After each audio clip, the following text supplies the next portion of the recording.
नमस्कार, आप देख रहे हैं के न्यूज इंडिया और मैं हूं आपके साथ अवंतिका गिरी। ओबीसी आरक्षण पर सुप्रीम कोर्ट में आज होगी सुनवाई।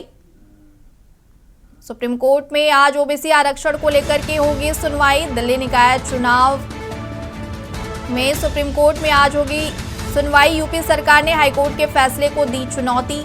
सुप्रीम कोर्ट में हाईकोर्ट के फैसले को दी गई चुनौती। समाजवादी पार्टी ने भी सुप्रीम कोर्ट में याचिका दाखिल की है। सपा ने ओबीसी आरक्षण के साथ चुनाव कराने की मांग की। यूपी सरकार ने हाईकोर्ट के फैसले पर रोक लगाने को कहा। बता दें कि हाईकोर्ट ने नोटिफिकेशन जारी कर चुनाव कराने को कहा था। आज सुप्रीम कोर्ट में यूपी निकाय चुनाव को लेकर होगी सुनवाई।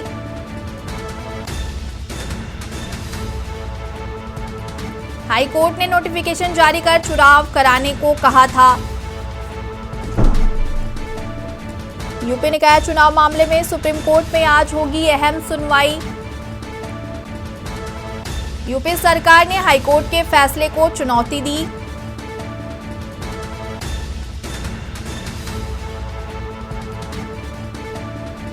समाजवादी पार्टी ने भी सुप्रीम कोर्ट में याचिका दाखिल की है। समाजवादी पार्टी ने भी सुप्रीम कोर्ट में याचिका दाखिल कर ओबीसी आरक्षण के साथ चुनाव कराने की मांग की।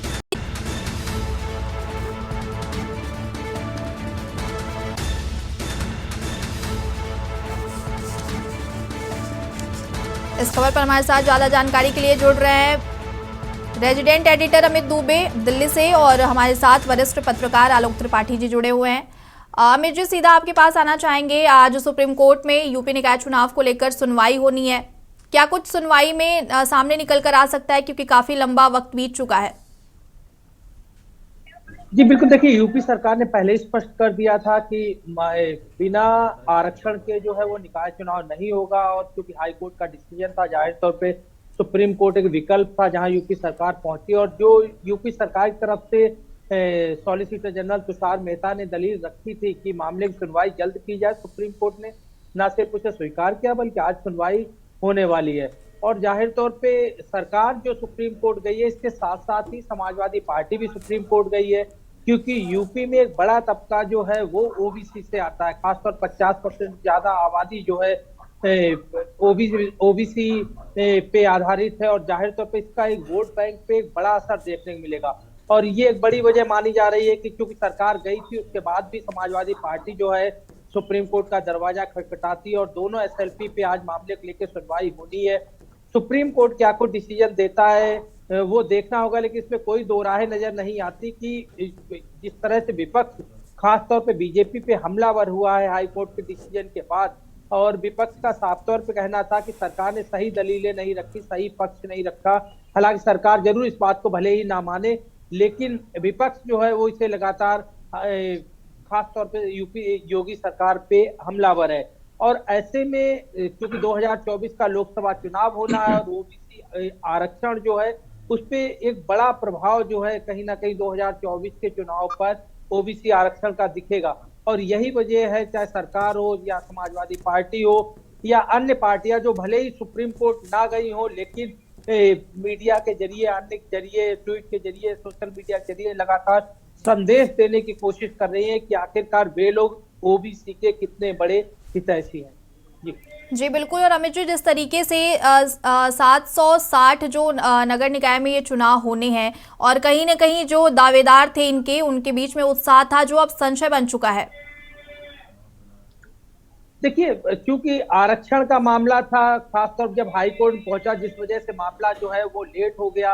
अगर हाई कोर्ट न जाता तो हो सकता है कि निकाय चुनाव जो है वो अब तक उनकी प्रक्रिया शुरू हो जाती या लगभग पूरी होने को थी। लेकिन जिस तरह से मामला न सिर्फ हाई कोर्ट पहुंचा, और उसके बाद हाई कोर्ट का जो डिसीजन आया वो खासतौर जो 2017 लेके जो यूपी सरकार की तरफ जो दलीलें रखी गई थी, हाई कोर्ट ने उसे सिरे से नकार दिया। और हाई कोर्ट साफ तौर पर कहा कि रिजर्वेशन की जरूरत नहीं है और बिना आरक्षण के ही निकाय चुनाव संपन्न कराया जाए।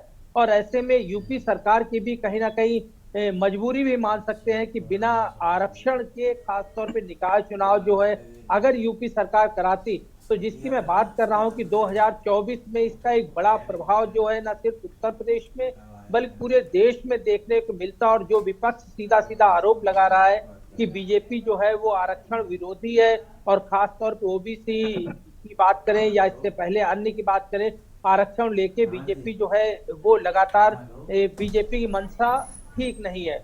और इस बात पे कहीं ना कहीं मोहर लग जाती, भले ही हाईकोर्ट का हवाला दिया जाता, और यही बड़ी वजह है कि हर कोई जो है वो ओबीसी को अपने साथ रखना चाहता है, ओबीसी का हितैषी बनना चाहता है, चाहे वे सरकार में बैठे लोग हों या तमाम अन्य पार्टियां हों। अब क्योंकि सुप्रीम कोर्ट में खासतौर पे समाजवादी पार्टी की बात करें, यूपी सरकार की बात करें, दोनों की तरफ से एसएलपी दाखिल कर दी गई है। सुप्रीम कोर्ट को पूरे मामले का संज्ञान लेना है।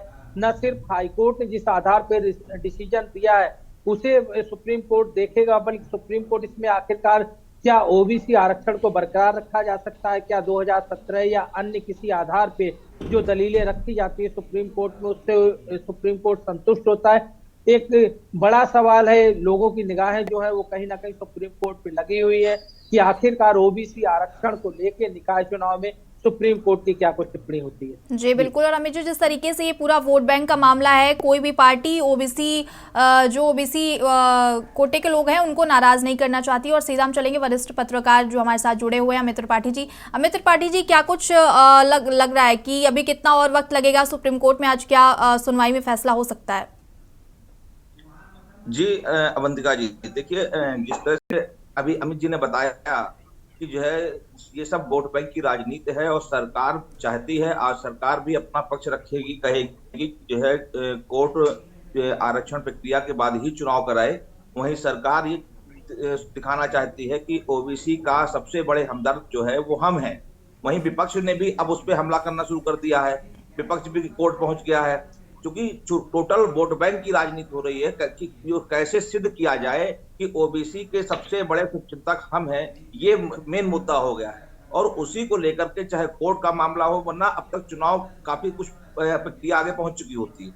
अब क्या होगा, सुप्रीम कोर्ट क्या निर्णय देता है, क्योंकि वहां पे भी सुनवाई धीमे धीमे बढ़ती जा रही है। दिसंबर से लेकर के नया साल जनवरी आ गई, आज फिर डेट लगी हुई, आज फिर सुनवाई होगी। तो क्या निर्णय होगा ये तो कुछ कहा नहीं जा सकता, लेकिन आज फिर ये कहने को हम मजबूर है कि देश में हो या प्रदेश में जाति के चुनाव को लेकर के ज्यादा महत्व है। इसीलिए चाहे ये ओबीसी का मामला हो, इतने वर्षों तक आयोग नहीं गठन हुआ, और जैसे ही ये मामला आया तुरंत आयोग का गठन कर दिया गया, और ये दिखाया गया कि हम लोग कितने शुभचिंतक हैं ओबीसी वर्ग के। और उसके बाद सुप्रीम कोर्ट पहुंच गए, तो हाईकोर्ट के जो आदेश दिया था उसको हम लोगों ने वहां चुनौती दे दी।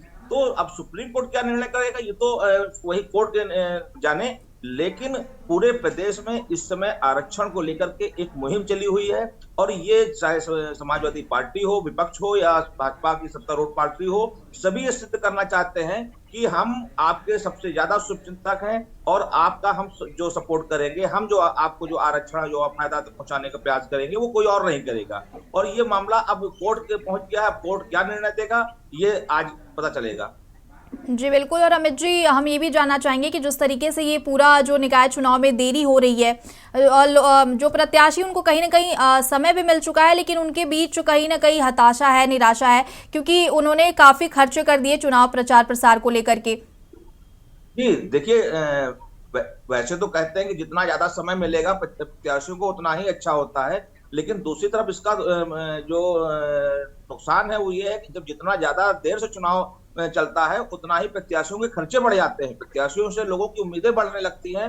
जो उनके सपोर्टर होते हैं, जो दिन भर उनके साथ घूमते हैं, उनके खर्चे प्रत्याशी को ही उठाने पड़ते हो। बात अलग है कि लोग लिखा पढ़ी में ना देते हो, लेकिन खर्चे बढ़ जाते हैं। तो प्रत्याशी भी अब दिसंबर लास्ट तक तो लोगों में जो उत्साह था वो धीमे धीमे खत्म हो गया है, और अब तो चुपचाप लोग शांत होकर के बैठे हुए हैं। कहीं कोई प्रत्याशियों का जोर शोर नहीं दिखाई दे रहा है, ना ही पोस्टर दिखाई दे रहे हैं, ना बैनर दिखाई दे रहे हैं, वो सब इंतजार कर रहे हैं। हाँ, सोशल मीडिया पे जरूर लोगों का प्रचार चल रहा है, क्योंकि उसमें कोई पैसा नहीं खर्च होता है, तो नव वर्ष की बधाई देना हो या जो है अपना पम्पलेट डालना हो वो चल रहा है। लेकिन प्रत्याशी इंतजार में है, और प्रत्याशियों को भी अब जो धीमे धीमे लगने लगा है कि हो सकता है चुनाव अभी हो ना हो, कोर्ट क्या डिसीजन देगी, सरकार क्या निर्णय करना चाहती है। तो चूंकि कुछ सब चीज असमंजस में है, तो अब प्रत्याशी चुपचाप बैठा हुआ है, और चूंकि इस समय ठंडक ने भी अपना विकराल रूप धारण कर लिया है, तो वैसे भी प्रत्याशी शांत है, और कोर्ट जब डिसीजन देगी उसके बाद ही कुछ आगे बढ़ेगा।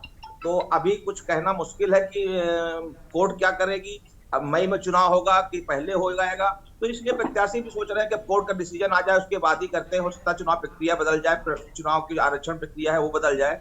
क्या निर्णय होगा, हम अभी से प्रचार करें, उसमें खर्चे भी होंगे, तो सब प्रत्याशी भी साथ होकर के बैठे हैं और इंतजार कर रहे हैं कि कोर्ट का निर्णय आने का। जी बिल्कुल। और अमित जी, ये जो पूरा समय मिला है पार्टियों को, तो जो 2017 में चुनाव हुए थे उसमें बीएसपी को 2 सीट मिले थे, और मायावती जो लगातार जो अभी नगर निकाय चुनाव उसको लेकर के तैयारियों में जुटी हुई हैं, आम आदमी पार्टी की क्या सहभागिता है इसमें? क्योंकि आम आदमी पार्टी सिर्फ दिल्ली में ही अब सीमित नहीं है, यूपी में भी वो अपना दमखम दिखाने की कोशिश करती है। तो नगर निकाय चुनाव में क्या कुछ तैयारी आम आदमी पार्टी की तरफ से? देखिए अवंतिका जी, दिल्ली और यूपी में बड़ा अंतर है माहौल का।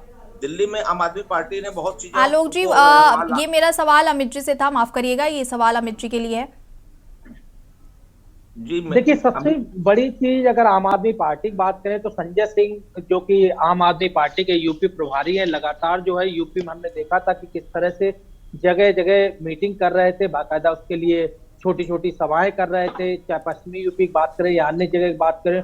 और आम आदमी पार्टी जानती है कि वहां पे खासतौर पे निकाय चुनाव में किस तरह से पार्टिसिपेट करना है, क्योंकि 2024 भी नजदीक है। 2022 अगर विधानसभा चुनाव की बात करें तो आम आदमी पार्टी लड़ी जरूर थी, भले ही सीट ना जीती हो, लेकिन आम आदमी पार्टी कहीं ना कहीं अपने प्रदर्शन से संतुष्ट दिखी है। और ऐसे में जिस तरह क्रेज बढ़ा है, खासतौर पे पंजाब में आम आदमी पार्टी की सरकार न सिर्फ आई है बल्कि गुजरात जैसी जगह में 5 सीट जीतने में कामयाब हुए हैं। उसके बाद आम आदमी पार्टी के हौसले बुलंद है, क्योंकि अब आम आदमी पार्टी एक नेशनल पार्टी हो गई है।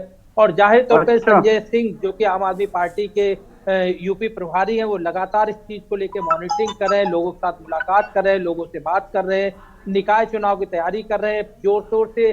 जैसा आलोक जी कह रहे थे कि तैयारियां पहले जोर शोर से थी, लेकिन चूंकि हाईकोर्ट का डिसीजन आने के बाद प्रत्याशियों में कहीं ना कहीं निराशा जो है वो सामने आई है कि प्रत्याशियों को भी नहीं पता कि उनकी टिकट रहेगी, उनकी सीट जो है वो किस कैटेगरी में जाएगी। हाई कोर्ट के बाद सुप्रीम कोर्ट का डिसीजन कब होगा, चुनाव कब होगा, क्या प्रत्याशी बदले जाएंगे। तो जाहिर तौर पे जो प्रत्याशी है उनमें कहीं ना कहीं निराशा जरूर सामने आई है, लेकिन अंदर खाने में जो चीजें हैं वो अब जो बाहरी रूप से साफ तौर पे चुनावी बिगुल दिख रहा था वो नहीं दिख रहा है, लेकिन अंदर खाने में चीजें अभी भी लगातार ऑपरेट हो रही है। लोग अपनी अपनी लॉबिंग और अपने अपने तरीके से चुनाव में लगे हुए हैं। सुप्रीम कोर्ट क्या कुछ डिसीजन देता है उस पर हर किसी की नजर होगी। आम आदमी पार्टी निकाय चुनाव लड़ने जा रही है, उम्मीद है कि आम आदमी पार्टी लगातार दावे कर रही है कि वे अच्छा प्रदर्शन करेंगे, क्योंकि दिल्ली में खासतौर पर एमसीडी चुनाव में पहली बार ऐसा हुआ है कि जब आम आदमी पार्टी जो है वो काबिज हुई है। और इसके साथ ही अगर पिछले 15 सालों की बात करें तो यहाँ पे एमसीडी में लगातार बीजेपी थी, और इसके बावजूद दिल्ली में बीजेपी सरकार नहीं थी। और आज दिल्ली में बीजेपी की ना सरकार है, ना ही दिल्ली में बीजेपी एमसीडी चुनाव में जीत हासिल कर पाई है। आम आदमी पार्टी दोनों जगह काबिज है। तो जाहिर तौर पर जब नेशनल पार्टी होने के बाद लगातार 2024 को ध्यान में रखते हुए आम आदमी पार्टी तमाम चुनावों की जोर शोर से तैयारियां कर रही है। जी बिल्कुल अमित जी, और हम आलोक जी के पास आना चाहेंगे। आलोक जी, जिस तरीके से ओबीसी जो बड़ा वोट बैंक है और सभी पार्टियां ओबीसी को रिझाने में कहीं ना कहीं लगी हुई हैं, और इसी को लेकर के समाजवादी पार्टी ने भी सुप्रीम कोर्ट में एसएलपी दाखिल की है, क्या लगता है कि जिस तरीके से ये जो पूरा माहौल चल रहा है, निकाय चुनाव में देरी हो रही है, इसका क्या कुछ असर पड़ेगा प्रशासन पे, और क्या कुछ सरकार किस तरीके से चीजों को मैनेज करेगी, क्योंकि ये बड़ी चुनौती है? जी देखिए, सरकार पे कोई विशेष फर्क नहीं पड़ने वाला अवंतिका जी, क्योंकि सत्ता पुरूर तक का ही वहां शासक नियुक्त हो जाएगा। अधिकारी जो होंगे वो सरकार के अंडर में ही काम करेंगे, तो उसका कोई विशेष फर्क नहीं पड़ेगा। लेकिन फर्क जो पड़ रहा है, जो मेन मुद्दा है वो है आरक्षण को लेकर के, कि आरक्षण ओबीसी वर्ग किसके पक्ष में वोट करे, ओबीसी वर्ग किसको अपना माई बाप समझे, ओबीसी वर्ग किसके लिए अपना समर्थन जाहिर करे, इसको लेकर के प्रयास हो रहा है। और यही इसीलिए समाजवादी पार्टी ने भी कोर्ट का रुख कर लिया है कि, और वो विपक्ष पे भी हमलावर है कि ये सिद्ध करने में लगा हुआ है कि भाजपा ओबीसी वर्ग का विरोधी है, वो नहीं चाहता है कि चुनाव में उनको फायदा मिले, हो सत्ता में आए, सत्ता का सुख भोगे। ये साबित करने में समाजवादी पार्टी वो विपक्ष लगा हुआ है। भाजपा ने आनंद फानन में जब हाई कोर्ट का निर्णय आया उसके बाद तुरंत आयोग का गठन करके ये सिद्ध किया कि हम ओबीसी के बहुत समर्थक हैं, उनके हर सुख दुख के साथी हैं, उनका फायदा चाहते हैं, उनके लिए आरक्षण चाहते हैं, और उनको आरक्षण दिलाए बगैर हम चुनाव नहीं होने देंगे। क्योंकि भाजपा में ओबीसी वर्ग उनके पार्टी के जो पदाधिकारी है उन्होंने भी जब कोई निर्णय आया था उसमें नाराजगी की थी और कई सोशल मीडिया के माध्यम से उन्होंने जाहिर करने का प्रयास किया था कि क्या ओबीसी वर्ग सिर्फ वोटर बन के ही रहेगा, सत्ता में भागीदारी नहीं होगी। तो उसके ये मैसेज गया सरकार को और भाजपा को कि ओबीसी वर्ग हो सकता है नाराज ना हो जाए। तो उन्होंने सिद्ध करने के प्रयास किया कि कोर्ट जो भी डिसीजन देगा चुनाव उसी पे होगा, लेकिन हम अपनी तरफ से ये प्रयास करें कि हम ओबीसी वर्ग के साथ हैं, क्योंकि ओबीसी वर्ग का मतदाता 2000 चुनाव जितना देर होती जाएगी 2024 के चुनाव में भी उसका फायदा लेना है। तो इन सब चीजों को ध्यान में रखते हुए सब चीजें गणित बैठाई जा रही है। निकाय चुनाव का ही मामला नहीं है, इसका लक्ष्य 2024 भी है। 2024 में इसका कैसे फायदा मिलेगा, कैसे नुकसान होगा, ये भी गणित है। तो कुल मिलाकर के ओबीसी आरक्षण को लेकर के भी जोड़ तोड़ चल रहा है, उसकी गणित चल रही है, कैसे उनका हित साधा जाए, कैसे उनको अपने पास लाया जाए। चाहे समाजवादी पार्टी हो, चाहे भाजपा हो, चाहे अन्य दल हो, सभी उसमें अपने आप को सिद्ध करने में शामिल लगे हुए हैं। जी बिल्कुल आलोक जी और अमित जी, इस तमाम जानकारी के लिए आप दोनों का बहुत बहुत शुक्रिया। बता दें कि आज सुप्रीम कोर्ट में यूपी निकाय चुनाव को लेकर होगी अहम सुनवाई। यूपी सरकार ने हाईकोर्ट के फैसले को दी चुनौती। हाईकोर्ट ने नोटिफिकेशन जारी किया। आज होगी सुप्रीम कोर्ट में यूपी निकाय चुनाव मामले में अहम सुनवाई। यूपी सरकार ने हाईकोर्ट के फैसले को चुनौती दी और जिसके बाद सुप्रीम कोर्ट पहुंची।